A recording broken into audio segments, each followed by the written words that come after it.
İbn Abbas, Allah ondan razı olsun, rəvayət edir ki, bir dəfə Qureyş qəbiləsinin öndərləri Kəbənin yanındakı yarımdairəvi yer olan hicrin içərisində toplaşdı. Lat, Uzza, Mənat, Nailə və İsaf bütlərinə and içib əhd etdilər. Muhammədi görən kimi hamımız bir nəfər kimi ayağa qalxacaq, onu öldürənə qədər yanından ayrılmayacaq.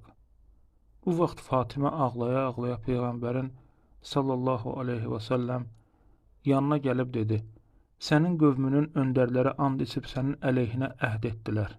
Səni görən kimi hamısı sənin üstünə hücum edib səni öldürəcək. Onların hər biri sənin qanından öz payına bilir. Peyğəmbər ona və ailəsinə Allahın salavatı və salamı olsun buyurdu. Qızım, mənə dəstəmaz almaq üçün su gətir. Fatimə dəstəmaz suyunu gətirdi və Peyğəmbər sallallahu aleyhi və səlləm dəstəmaz alıb məscidə daxil oldu. Onu görən kimi Qureyşlilər budur dedilər. Lakin birdən onlar gözlərini yerə dikdilər. Çənələri sinələrinə dikildi. Başlarını aşağı saldılar. Heç biri ona baxa bilmədi və onlardan heç kəs ona qarşı ayağa qalxa bilmədi.